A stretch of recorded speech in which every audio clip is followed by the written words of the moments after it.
And hello everyone, welcome back. Hello everyone, welcome back to part 2 of Prince Elsen's Ride. I'm Hannah Steenbock, German author, dreamer and dragon lover, and please excuse my voice. I'm having a bit of an allergic reaction to something I ate. Well, Fingin is about to eat, so I'm going to continue the story here. Fingin found the pasture with the culls easily, mostly by recognizing the huge boulder the farmer had described as feeding rock. He settled down quickly to let Gerrik and Elsen get down while the cattle ran off, bellowing in fear. Elsen watched with fascination as the dragon rose back into the air and pounced on a scared cow. Within moments he had broken its neck and carried it up to the big boulder. Elsen gritted his teeth when the dragon tore into his meal, but made himself watch anyway. I never liked that part, Gerrik admitted quietly. It's gruesome and ugly, but they have to eat. Yeah, it's horrible, Elsen agreed. They prefer hunting their own food too, Gerrik sighed. Sometimes I wish someone could just feed them out of sight. Well, I don't think they could live on grass like horses, not with flying and making flames. Elsen thought some more. And didn't you say that dragons are always warm? Yes, they are, Elsen sighed. I so wish I could bond with one. Well, you can't, Gerrik sounded a little smug. I know. Not being second in line and all that. I know. They sat quietly for a while, watching Fingin crunching bones and making quick work of the entire animal. Hey, Fingin, Elsen said suddenly, could you save me a horn? Gerrik laughed. What do you want a horn for? Fingin lifted his head and looked at them. I want something to remember this day by, because it's special. Gerrik laughed some more. You should take the tail. I already ate the tail.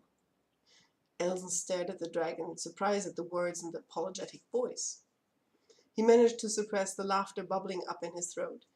It's okay, he said quickly. A horn would be fine. Good. Fingin carefully grabbed a horn in his talons and broke it off.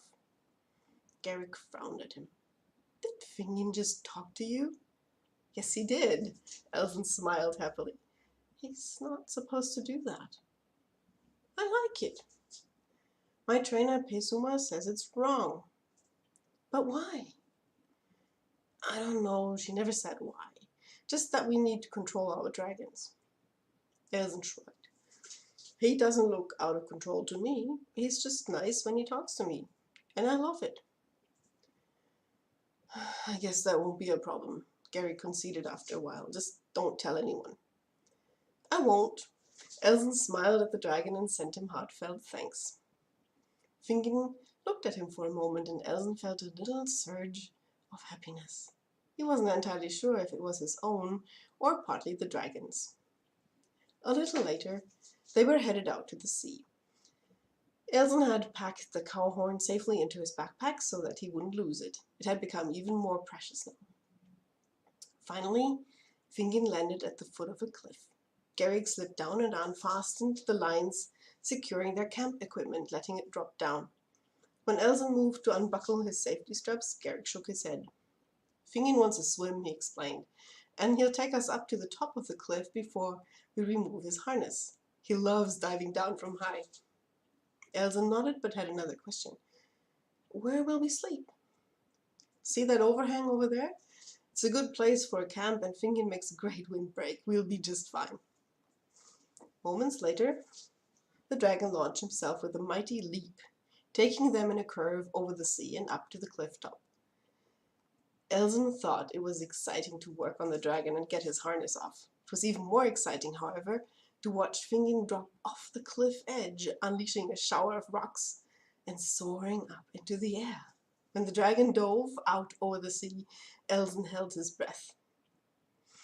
When the splash was even bigger than he expected, and he grinned at Gerrik. He loves doing that, Gerrik shrugged. It looks like fun. It is. Elsen grinned a little longer, but this time he didn't say anything to Gerrik. Watching the dragon flying free and enjoying himself was a special treat. And this is where I'm going to stop, because my voice really is starting to fail me here. I'll do more tomorrow. See you then, and enjoy the stream.